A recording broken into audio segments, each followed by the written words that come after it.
change your life. And if you have PPO private health insurance, the entire program may be covered. Fix your problem right now before it gets any worse. Get clean. Call now and learn more. 877-247-1581.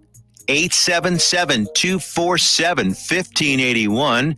877-247-1581. Attention all business owners and creative minds. Do you need a unique and personalized touch for your products? Look no further than Romika Laser Engraving and Custom Designs. I'm Ron Phillips, co-owner of Romika Designs. We offer custom laser engraving services for a variety of products, including promotional items and corporate or personal gifts. With state-of-the-art equipment and a team of skilled designers, we can engrave intricate designs on virtually any material. Whether it's a special message, a company logo, or a custom design, Romika Laser Engraving will help you make your mark. And the best part, our prices are affordable and our turnaround time is quick. I couldn't be happier with the work Romika Laser Engraving did for me. The engraving on my product was precise and exactly what I wanted. So don't wait any longer to add a personal touch to your products. Call Romika Laser Engraving and Custom Designs today at 817-400-4040 or visit our website at romikadesigns.com. We look forward to helping you make your mark.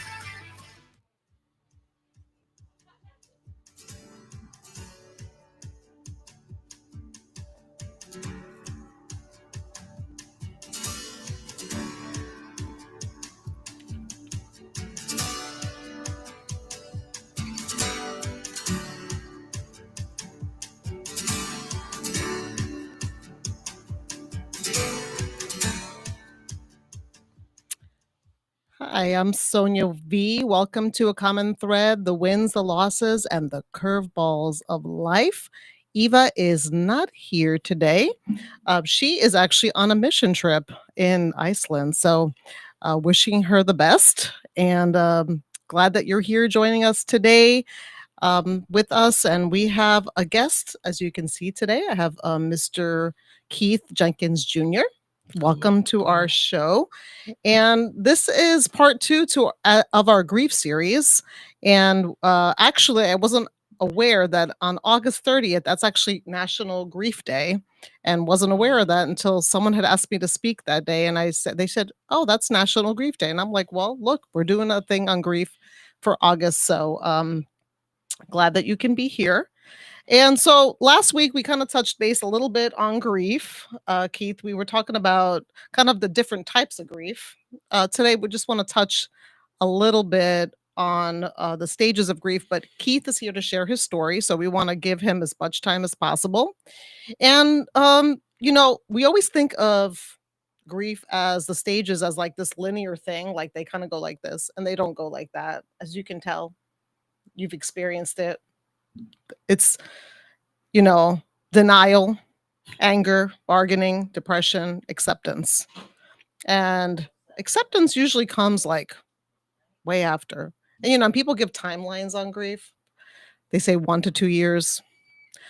We're going to live with grief for the rest of our lives. It's just, you're not going to be in the raw grief for the rest of your life, thankfully. And so, some of the things that we might experience with denial is shock or disbelief that the loss has occurred, feeling numb or disconnected. Anger is frustration or helplessness about the situation. Anger directed at oneself, others, or even the person lost. Bargaining is making deals or promises to change the outcome. Thoughts of what if or if only I had. And then depression is a common one, deep sadness or hopelessness, withdrawal from social activities or daily routines, and difficulty sleeping or changes in appetite. And the last stage, acceptance, is gradual adjustment to life without the person or thing lost, finding a new sense of normalcy and ability to remember without overwhelming pain. So, and although these are the stages for women and men, children, also personality types, depending on what your personality is, can look different. And even personality changes. Yes. At times as well. When if you're a very extroverted person, you don't want to have anything to do with people anymore. And you're like down all the time. And so now for someone who's introverted, maybe for them, they just kind of maybe stay similar. I don't know how that works, but I know for myself that that's what I experienced. So, but today we're here with Keith, and I want Keith to give kind of share a little bit about what you've learned from grief and your experience, and kind of tell your story here today, and how God has worked in your life through that grief. Okay. So Keith Jenkins Jr. That means there's a senior, or was, and 2022, day before my birthday. Unfortunately, my dad had passed by suicide, of which it took me quite a while to accept that fact. But that information, getting that phone call 4 days after the fact, you know, just how the whole morning went, that week. I just remember it was my birthday on the 18th. Didn't get a phone call, which wasn't like out of the norm. My dad worked a lot. And so, just on the 19th, still no phone call or text. So I thought that's strange. But on the 20th, because I sent a message back and forth on that Saturday, but on the 20th, that Thursday, I remember texting my sister, because she had texted me the night before, said, "Big bro, I miss you. We hadn't talked in a while." And I was like, man, I do miss my baby sister. That's my baby girl. It's always will be, ever since we were little kids, man. And she texted me that, and the next morning I woke up, I said, man, I miss you too. So it made me just feel so excited to like get up, clean my apartment, just let's do life. I've been sitting in just chaos. Let me just clean my apartment. I remember I took a video, still have the video. I recorded the whole apartment being clean. I was going to send it to my sister and then send it to my dad and just say, hey, I'm ready to just get my life going. And as soon as I pressed the stop button, my mom texted me, call me ADAP. I looked at that and I'm like, she spelled it wrong. But then that fear, like, oh man, so there's two things. If my mom's texting me, it's either baby sister or it's dad. And so I'm like, hold on, man. And that was 10:06, 10:07. I pressed the phone, and my mom was quiet for like half a second, and I just remember flipping out, because I was like, bro, who? And she's like, Keith, I'm sorry, your dad. And I don't remember the sound that came out of my body, but it was loud, and I think I accidentally hung up the phone, and just like literally just fell out on the floor and just in agonizing pain. And I had called Callie, my wife, and she couldn't answer the phone. And I called her and called, and I just posted on Facebook. I said, can somebody just come to my apartment right now? And I remember Dory Cruz called me from Keene, and my buddy who's living in California, he actually called me. He prayed with me right then. And then all of a sudden, like this, I don't know what the feeling was, but it was like I had to get from Texas to St. Louis immediately. Like I had no money, but I was just going to figure it out. And I start packing my bag. My mom called me, talking on the phone with my dad's friend, the officer that found him. And yeah, that whole initial moment and going forward and being there and being in the house, and it it definitely changed everything. That's one thing I learned about grief. It completely changes your whole outlook. I had plans. He's supposed to meet my daughter, all these different things that just he had promised, and I had also promised him that will never happen, at least in this lifetime. So yeah, that, and then you said something about anger. So anger, and having it directed at the person. One thing that I've learned dealing with someone, when you're in a situation where someone dies by suicide, you definitely, there are times where you feel mad, like, dude, you did this to me. Like, I'm suffering this because you did this, Right. And I myself, having dealt with that ideology before and had my own moment, I remember how angry my dad was on the phone. Like, Keith, why would you even think to go that route? But I now know that it wasn't really anger. It was more that he was sad because he himself had been and dealing with those type of those demons in his own mind.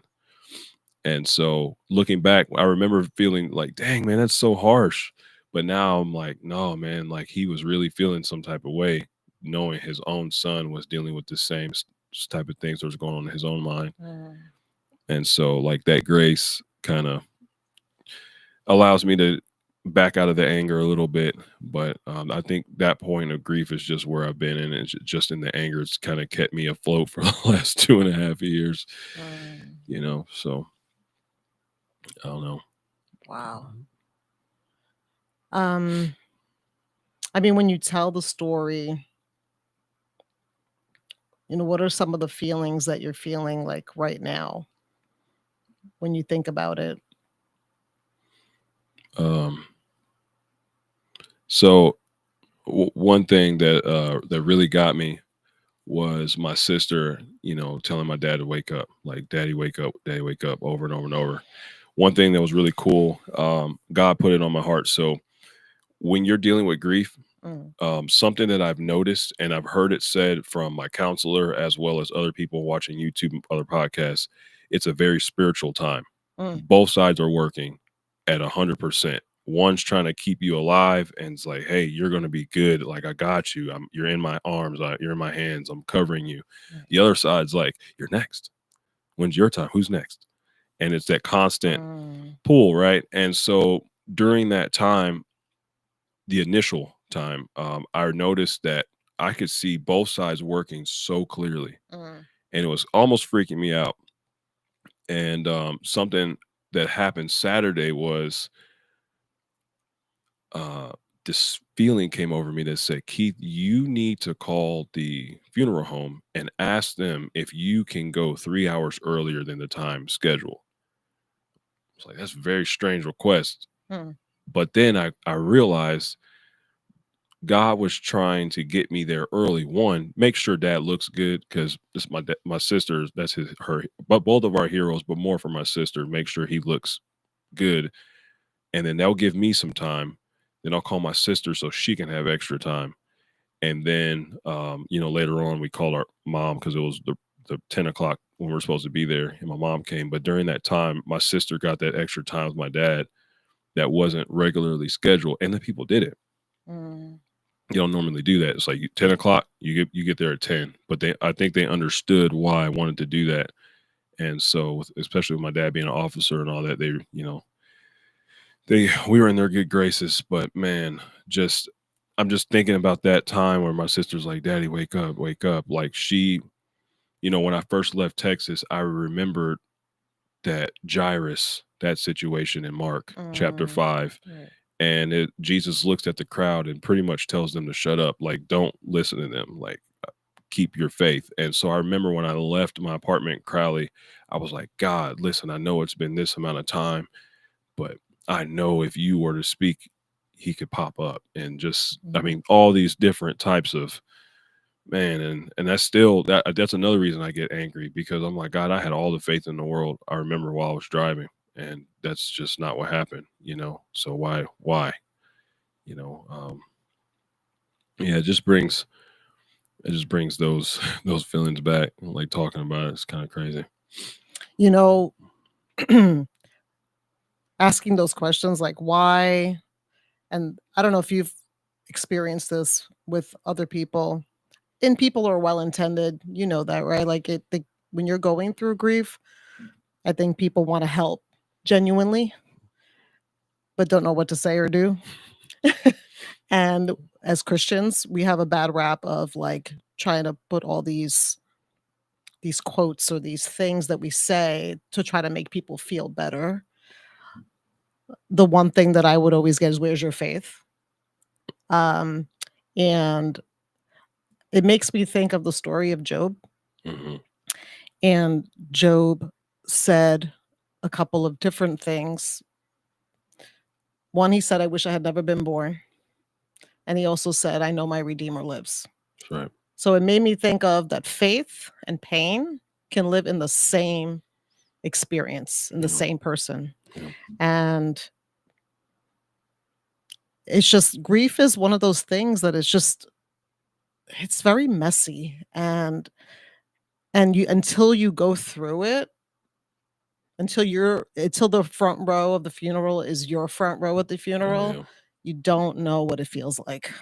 Yeah. And I never want anybody to feel it, because you don't want anybody to go through that pain. Sure. But if you live long enough on this earth, you're going to have some type of loss, unfortunately. Yeah. And so, and suicide is just one of those things that it just feels very taboo for a lot of people to talk about. Right. It's very taboo. And so,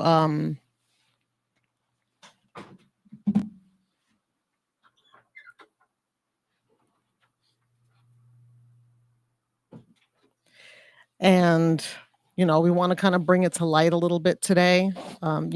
Before Keith and I got on, we were kind of talking about different types of grief, and not all grief is the same, right? Like last week we talked about different types of grief, like um you know besides the loss of a person through death, but then there's people that may be their health and other circumstances that could cause, use losing a home, like to fire or things like that.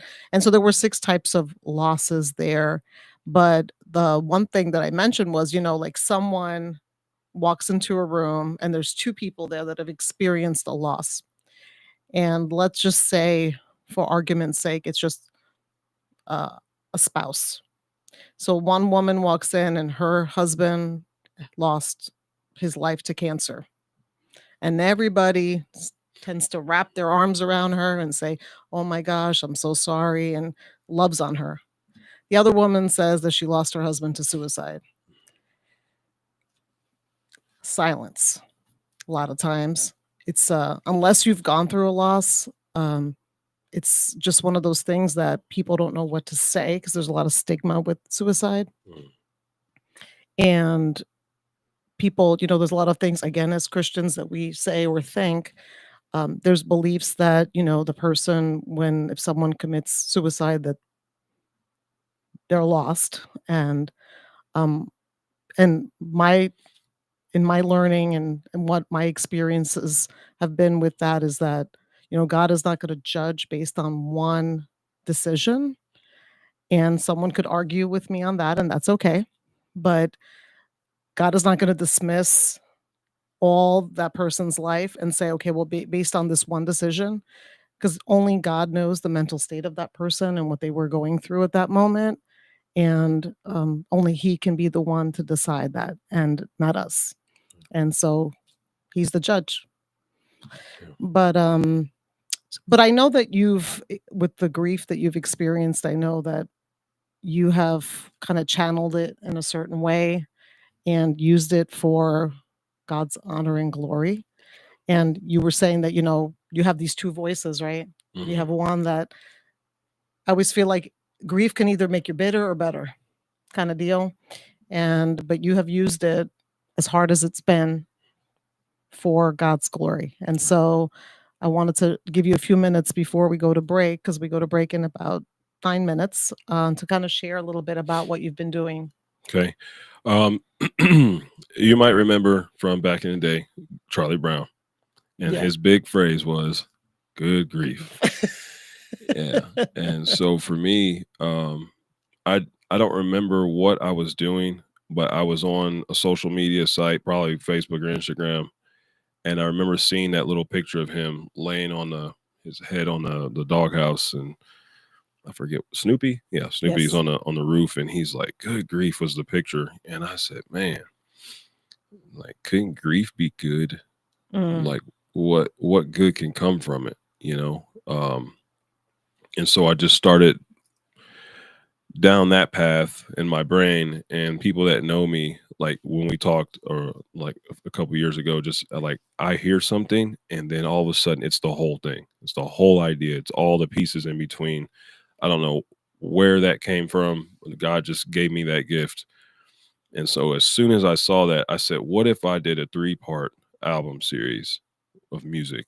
and I just describe all these different things, like do the initial shock of everything plus um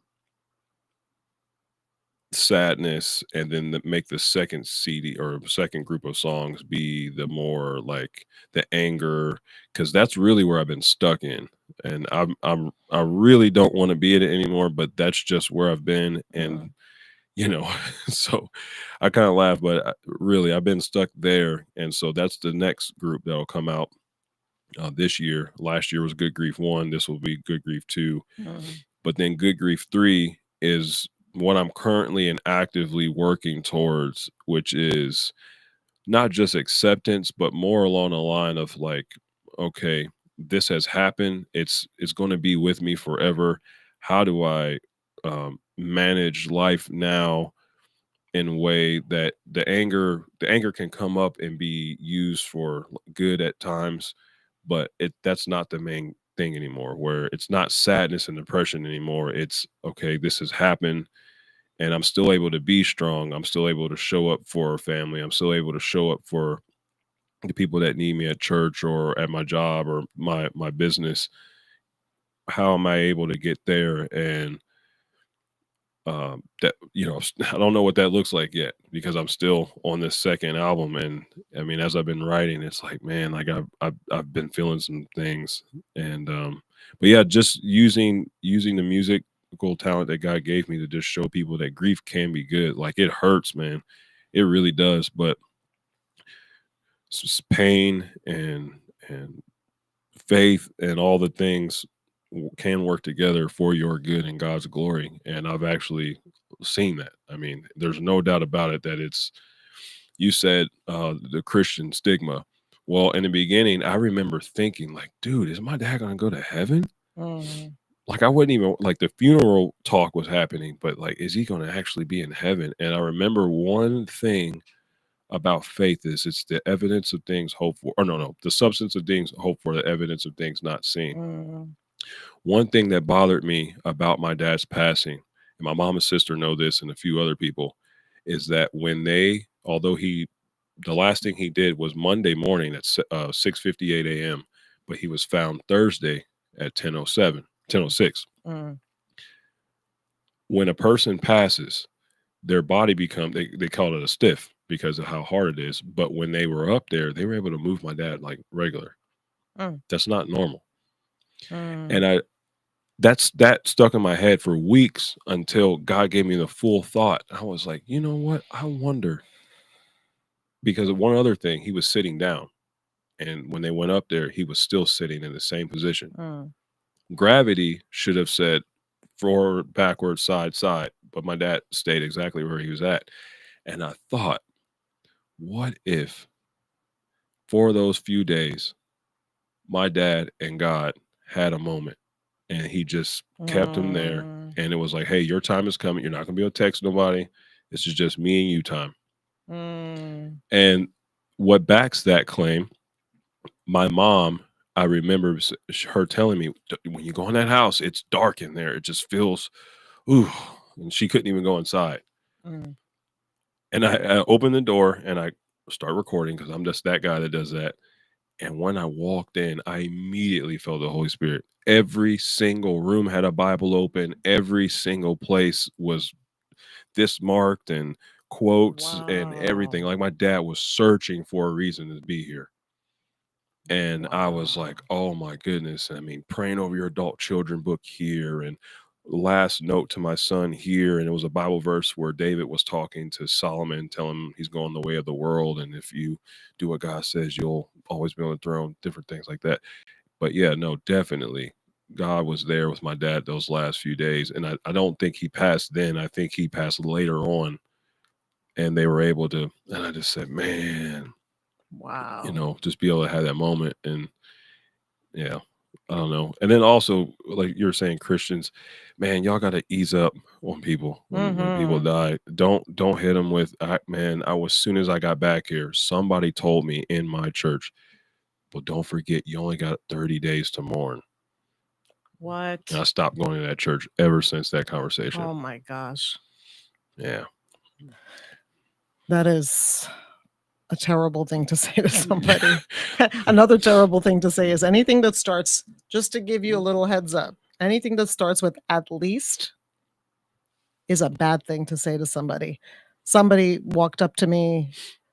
We were at a family gathering, and my late husband was crying because there was a little baby there. And anyway, so then later on, I saw a relative of his, and he's like, "Oh, I'm sure it's really hard. I'm really sorry, but at least you had him for 9 years."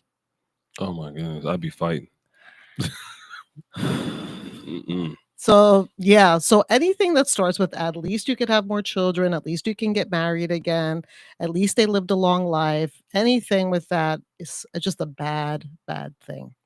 And so, but grief is one of those things that it does draw you closer to God. At least that's my experience. I've, when you said that before we go, 'cause we have 2 minutes before break, but I want to share this quick story.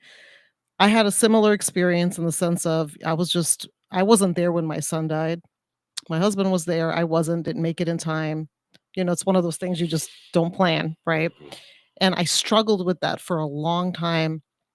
And I even went to counseling for it, and I kind of dealt with it and was okay. But then about 6 months after that, I asked the question again, Lord, why couldn't I be there? And he said, and I heard a voice in my head say, Sonia, why do you feel like you are the cure and able to fix everything? Mm. I said in my word that I would always be with you. Wow. Trust that I was with your son. Wow. I didn't leave him. And that, can you imagine? Like, I was like in tears when, Yeah. I heard that. And I thought, now, it doesn't mean that I was happy about it, but it gave me comfort knowing that my son was not alone. Right. And although my husband was there, and it made me feel like, this guilt, that's another thing that we feel a lot of when you're going through grief, this guilt of, I could have done things differently, or what if, or all these questions that you start asking. And, Yeah. there's really not a straight answer. And one day when we get to heaven, we'll have an answer. But until then, we won't. But like we said, like suicide is just one of those things that doesn't really get discussed often.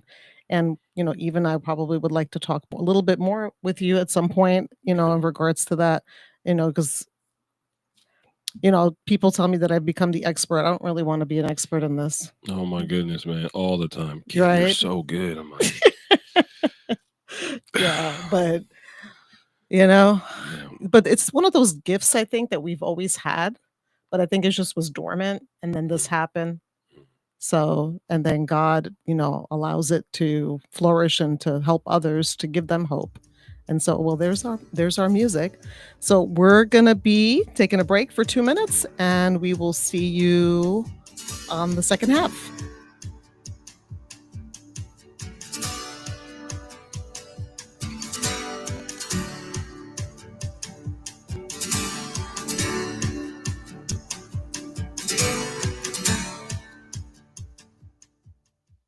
Hey travelers, do you want to save money on your next flight? Then pick up the phone and call. That's right, call, because the best prices are not online. They're with SmartFares. See, SmartFares has special deals with the airlines. When they have unsold seats, they use SmartFares to fill them. So you get airline tickets at ridiculously low prices. Our prices are too low to publish online.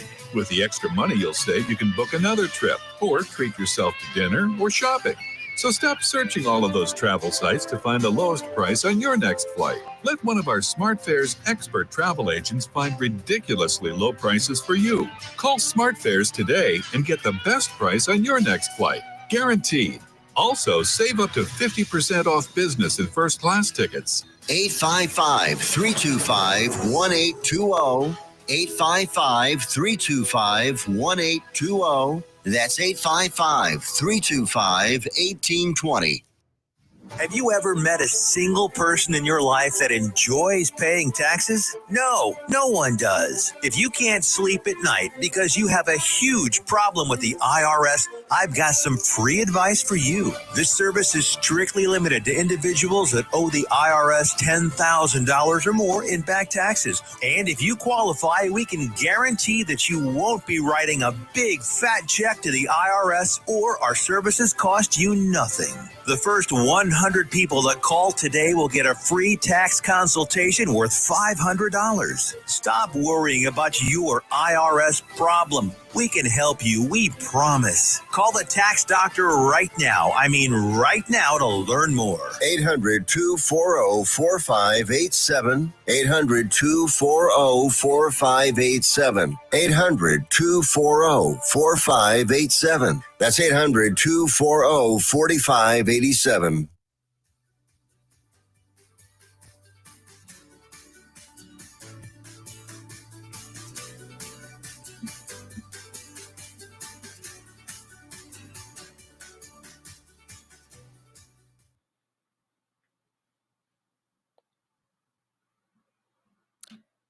Welcome back to A Common Thread. I'm Sonia V.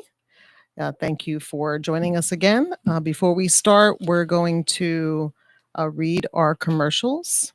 NTX Radio proudly serves all of North Texas and can be heard all over the world on TuneIn Radio Network and on the NTX Radio app, available on Android and Apple CarPlay, or just ask Alexa to play NTX Radio.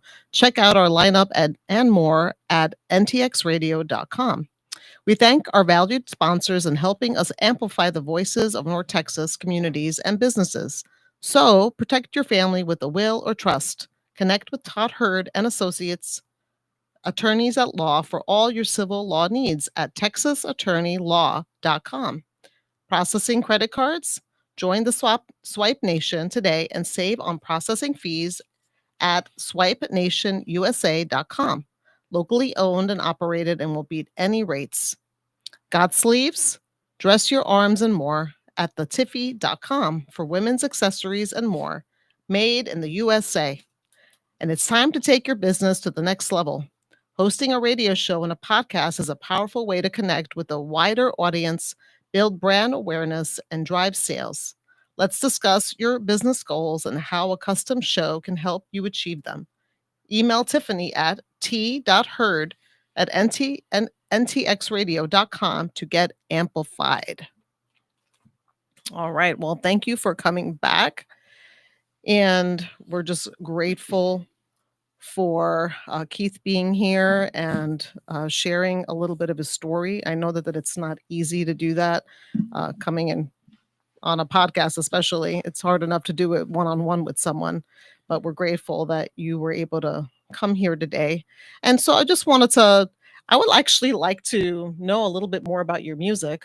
I think that would be a good way to start off the second half. I mean, if you can, maybe your first song that you wrote after the grief, do you remember? Mhm. Okay. And so some of the words. So first song I wrote was called Simba. Simba? Okay. And which I have right here. Okay. And I remember I immediately thought about that because my dad and I have the VHS. We watched Lion King together one time all the way through and never watched it again. We hated it. The idea that he was gone. And we looked at each other. And I was probably 5 or 6 years old. I was like, oh no, nope. That movie, not watching that again. Yeah. And but what was cool, lions were a thing between me and my dad. The first movie I saw in the movie theater was The Ghost in the Darkness, about the two adolescent male lions that were eating people in Africa. And I was just like, wow, lions. And then my dad took me to go see them in Chicago because they stuffed them, but then the very next movie we watched is Lion King. And then it was like, oh man. And I remember when I was writing, I said, I gotta make a song about what is happening now. Like I'm Simba, like, and I have to take on all these different things. And I think first two lines was like, I walk around and I see it. My dad taught me that everything on this side was my kingdom. My life goal was to be him, but my dad's gone, can't see him. So I'm wandering with my two friends and we sing songs till the day ends. Like, like Hakuna Matata, just trying to make it through. And this song is just really Lion King driven if you listen to it. But no, that I remember writing that. Just my dad, as I grew up, tried his best to show me that I don't want to say all this can be yours, but basically, like, if you work hard, if you keep God first, if you take care of your family, all the different themes of who he was. If I did that in my own life, just like David with Solomon, you do what God said do, man, everything's yours, man. You don't gotta worry. Faith, your love for people, all the different things, your gifts, talents, like God will multiply them beyond what you could ever imagine. And so as I wrote that, I was literally just thinking that through. One scene in Lion King, when Rafiki took him to the water and he looks in the water and he's like, you see, he lives in you. And I mean, like, just that, like, I feel like excited because I was like, man, like I remember that scene specifically because anytime I look in the mirror, my mom, my sister, when I got out of his car one time, my sister was like looking, like double take, because it was like, man, for 2 seconds I thought you were him, and Wow. but yeah, I remember just penning down that song and literally no time flat at all. And I was like, wow, this is really cool. Maybe I should make more. And then I kind of took a break for 2 years until the Good Grief album. So So that first one wasn't called Good Grief? no, That that was I think was called Home.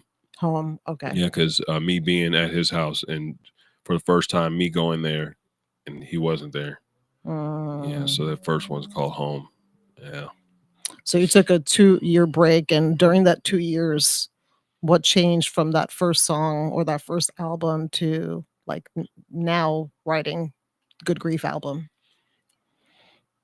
Well, one, I got married and my daughter lost her uncle. Or stepdaughter lost her uncle. And now me and this 9-year-old have something in common that we shouldn't have in common. Mm, And the same thing, hit her uncle died by suicide. mm, And so now I'm like, I don't know how to reach her because like I know her pretty well. And so I'm like, the only thing I know that me and her have that's the same. We don't have the same blood, but we love music and we love God. So I was like, I got to be able to put this in musical form so that she could hear it and it would help her. And that's basically how I wrote the album. Like, I'm trying to help her, help me, help my sister and my mom.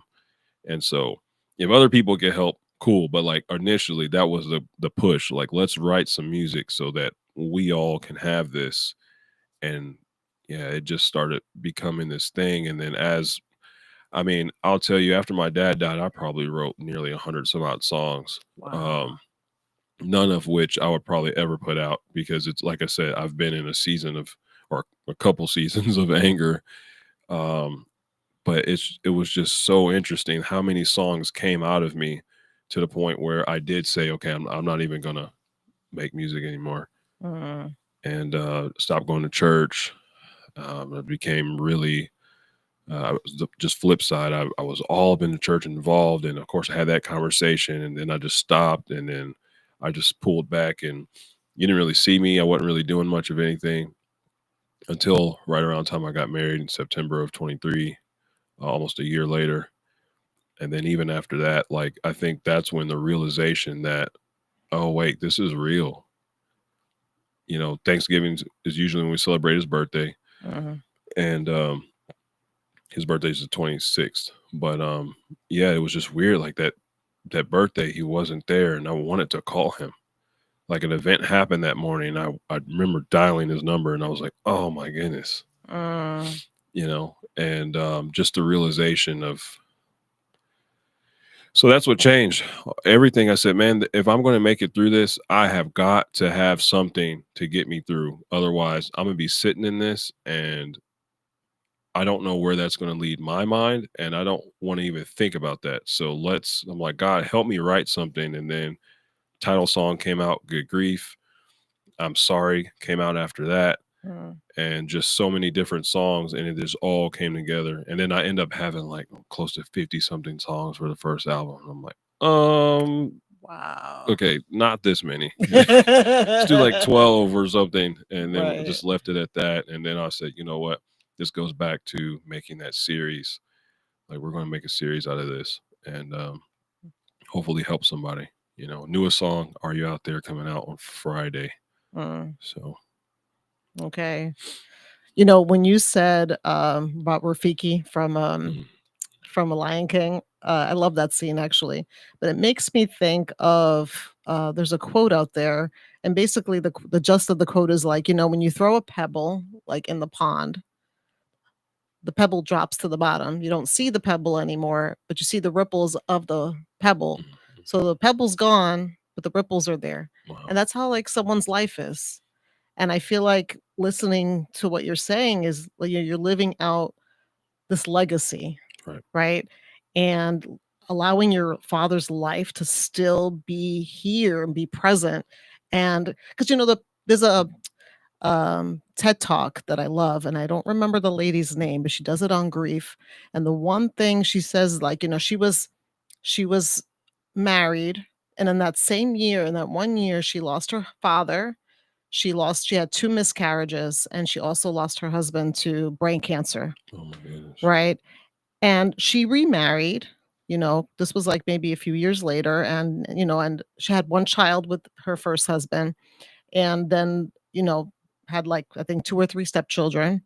And she says, "You know, I am who I am today because I knew him, I loved him, and I lost him. And the reason why I have this new husband and these new children is because I had him, I loved him, and I lost him. And I am who I am today. And the new husband loves me because of who I am now and because Wow. of what her first husband, the influence and the effect that he had on her life." And I thought, you know, the people that she says one thing, the people that we lost are still very present for those that are grieving. And, you know, I post a lot about grief, and I post a lot about, you know, during the especially the anniversary dates and Oh, yeah. birthdays and Yeah. things like that. I'm always Mhm. posting, and you know, it's hard because like you know, your grief after some time is not like the rawness, and thank God it's not, because imagine being in that raw grief. God gives us that denial part, that shock factor, so that way we can take some time to kind of process, and then all the other feelings flow. Did you feel numb in the Not beginning? yet. No, I You haven't had. haven't felt that feeling No, yet. no. Mine Okay. just, I'm almost 100% angry the entire time. Okay. 2.5 years, almost 3 years now. So, That numbness was something I would never ever want to feel ever again. I mean, I couldn't physically feel, and that was really difficult, and I felt that for some time, but the first week or so it was like just staring at stuff and not hearing anybody, not really like I could hear, but I'm not really listening. And it was just a really awful feeling. But I like that you are living out that legacy for your dad, and I'm glad that you're using it for God's glory. Now, as far as like hope, you know, I want to focus a little bit. We have about 13 minutes left, and I wanted to focus a little bit on the hope that you have and how that has changed your relationship with God and how that has also changed how you relate to other people. mhm. So how has that changed in your life? Very last song on Good Grief is called "The Light," um, and basically the very first line says, "I saw the light at the beginning of the tunnel." And so normally when we hear that phrase, it's "I see the light at the end of the tunnel," Mm, which means that, it's just the darkness is there, and you're looking at that little itty bitty speck, and you're just keep walking forward. But like for me, I'm one of those people where if I'm hyper focused on something, that's all I see.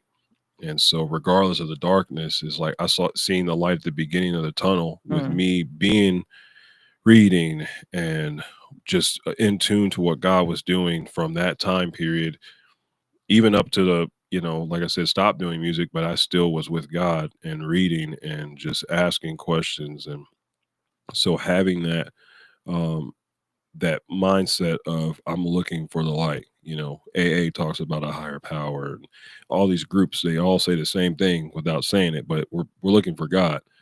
And so as I say September 14th is my new birthday, because last year I was on my way home and I remember sitting on my couch and real specifically I just heard this voice like, Keith, you need to do this. And I was like, man, I don't know, but I know there's got to be the Holy Spirit telling me because it's something I don't really want to do, you know? Right. And that voice is just so clear because it wasn't my voice. When it's what's the other side, it sounds like me, but it just a little bit of something in there. I know it's not right. And honestly, that's what changed was look, looking to the light and focusing on the light. And when you do that, even in a dark room, if there's like a computer on or your phone, that becomes increasingly bright. You're just like, man, I got to turn this down because like when your eyes are trained to it, it's like it gets super bright. And man, I'll tell you that that's been the one thing for anybody that's going through a season of grief, years of grief, back to back. I mean, I'm a person, which I don't know if we ever talked about, but ever since I was 6 years old, I lost at least one person close to me almost every year. There was like a span of 3 or 5 years, no one died, but then it was just back to back to back to back to back. Even after my dad, 2 months later, my aunt, and then one of my really good friends was killed here in Fort Worth on Mm. accident. But no, we know the truth. But like just so much. And I'm like, man, I can't. Oh, so looking to the light, I will say is something that I did that it has definitely drawn me to number one, have my own faith. You're talking about that lady saying like the new husband was able to love her because of that. Well, the difference in me now between me before my dad passed and Mm. after is that my relationship with God is now my relationship. I'm Mm. 34 and he died when I was 32, but the 32 years was his faith. Dad, I need Mm. you to pray for me. Dad, what's a Bible verse? Dad, I'm going through this situation. What do I do? Now it's Mm. God, Mm. God, Jesus, please, opening the Bible, trying to find answers in every single room. Same, Um, yeah, so looking to the light is going to be your best bet. Asking Jesus. I mean, honestly, the book of James says if you ask, he will do it. He'll give you that wisdom. And man, I'll tell you, I didn't expect it to look like this or be like this, but I'm so thankful, for the relationship that I now have with God versus what it used to be. So it's really like he's my father. Right. Right. Yeah. Yeah. Um, yeah, I feel the same. I feel like I remember someone said to me, Sonia, you have like kind of two sides to you. You have this like happy, fun side of you, but then you also have this calming presence. And I said, really? And they said, yes. And I said, can the both exist at the same time? Yeah. Well, apparently they can. Yeah.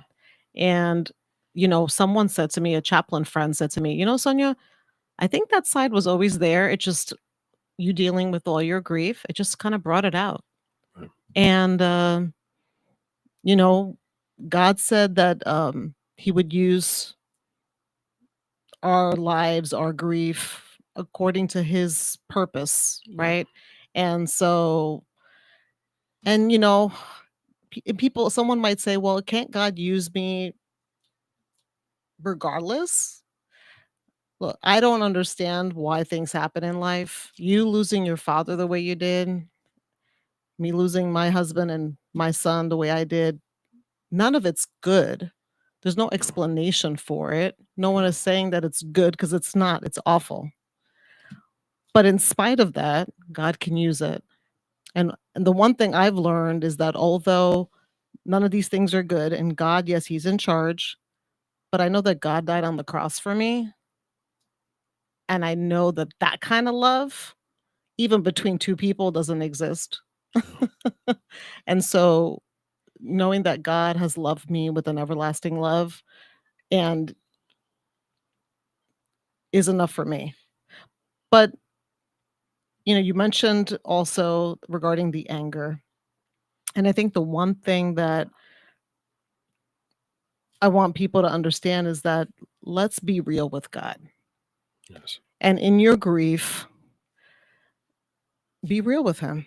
I had a lady once, I walked into a room and she said, she was very angry about a lot of things, and all of the reasons were justifiable. She had every reason to feel the way she did, and even used foul language. And, sometimes when a chaplain walks in the room and you use foul language, the first thing people want to do is apologize. Yeah. And I tell them, you don't have to do that. I've heard worse. Yeah. So you could just be yourself. And actually, that would be a compliment to me if you can. And I said to her, have you ever told God these things? And she with a straight face said, I would never do that. And I said, why not? He's already heard everything. Have you seen the movie Forrest Gump? Mhm. That scene with Captain Dan when he's like up on, they had that big Lieutenant storm, Dan. Yeah. right? And he has this really intense moment with God, like really angry. Mhm. And then the scene after that, he's at peace. Yeah. So I tell people, just give it to God. Tell him how you feel. Ask the why questions. Job did it. And although God after that said, are you done? Because now I have something to say now. And God said all these other things, were you there when I created the were you earth and the there? water and all that, right? And I have friends that are like, I have a problem with that. Why did, God allowed it? But it's like with our kids. Like our kids vent to us, right? They come Right. to us and they vent. We let them. Mhm. Even though, but at some point they understand that we're the ones in charge, Mhm. but they also understand that we love them. But that's what a loving parent does. They let their kids vent, even though they may not get what they want still, That's right. right? And so, that's the way for me when I see that. I think the whole point of Job is that Job realized at the end that God was sovereign and he was in control or in charge. I like to say in charge more than control. And, at the end of Job, he gave him 10 children. He gave him all these things back, which were wonderful. But we still have to remember that although that was the case, he still had that grief Oh yeah. because you carry that with you forever. Look, you can have 10 kids, or let's just use children, right? Because you can have multiple of those, right? 10 kids, number 7 dies. Well, the other 8, although you love them, is not going to replace The one. the one. And even if you have another one, right? And so, Yeah. but we have about 4 minutes left, and I did want to give you an opportunity to share. I know that you have an event coming up, and I did want you to share that with us and kind of the details for it. Okay, so on August the 16th, I am hosting the first ever annual gospel festival for Johnson County. Mhm. This is going to be hosted by myself, Keith Jenkins Jr., alongside our church, New Beginning Cowboy Fellowship out in Cleveland, Texas, 4412 FM 2280. And basically, something I've learned, my dad and I were on the same path with reading the Bible, and there's a lot of verses that were marked the same, and it was just so cool to see these things. But something that we realized is that although there's a lot of different denominations, we pretty much all follow Jesus. I mean, there's Mhm. some differences in maybe the day of the week or the person that's our leader, or whoever wrote a book or anything like that. But really, when it all comes down to it, we should be following Jesus, no, not denominations. Matthew 28:19, go ye therefore make disciples. Mhm. So my idea was, let me just invite all the churches that I've ever played with, did things with their youth or youth groups and stuff like that. And let's just have one day where we all just worship God, and music, free food, all the different things. So if you go on Eventbrite, I believe we still have 10 tickets available. Mhm. They were all reserved, but somebody just gave up 10. So I know this for a fact. There's 10 right now. So if you want to go, go. It's free. And basically, this will just be a once a year event at the beginning of the school year where everybody can come together and just worship God. Don't have just that summer camp experience, but also keep it going as you go into the school year. So Great. Well, that sounds amazing. Well, what we're going to do is once the podcast is over, we're going to share that information on the bottom of our Facebook, or if we can do it on YouTube as well, we'll share that information. And that way you can have that link to it. So that way you can go on there and get those tickets. Like Keith mentioned, it is a free event. There will be food and amazing music. And we're looking forward to that. And, Keith, thank you for, I think the one thing that I want people to always get from our podcast is a common thread, right? So that means that we all experience grief, right? And the other thing is that there is hope at the end of it. And your life is a testimony to that. And I'm grateful that you have used it for that purpose. And I hope that all those that are watching, whatever you're going through, is not a good thing. But I know that God can use it. And if you hear that voice, like Keith heard, to do certain things that he knew that maybe he didn't want to do, but he did it. And that's usually the Holy Spirit that's telling you to do that. That's kind of my experience with me being a chaplain. I said, me, a chaplain, pastor? I don't think that I would ever have thought that, even 7, 8, 10 years ago. But God had a different plan, and we're different ministries, but are still reaching people, right? And that's the whole point of sharing the gospel. But more importantly, that grief is an experience everybody experiences, but we can have hope at the end of it. So I'm really grateful for this opportunity, and are grateful that you joined us today, and are hoping that you are enjoying the series on grief. So next week we'll be sharing part 3, and we hope that you can join us 6 p.m. on Wednesday next week. And any closing words, Keith? Yes. The host had asked, where can we find your music? So all platforms, Keith Jenkins Jr., all smashed together, no spaces, my full name, representing Dad, So Keith Jenkins Jr. on everywhere, type in Good Grief, and that's it. All right. Thank you. Well, like we always end our podcast, don't give up, hold on to Jesus, and keep looking up. Join us next week. See you then.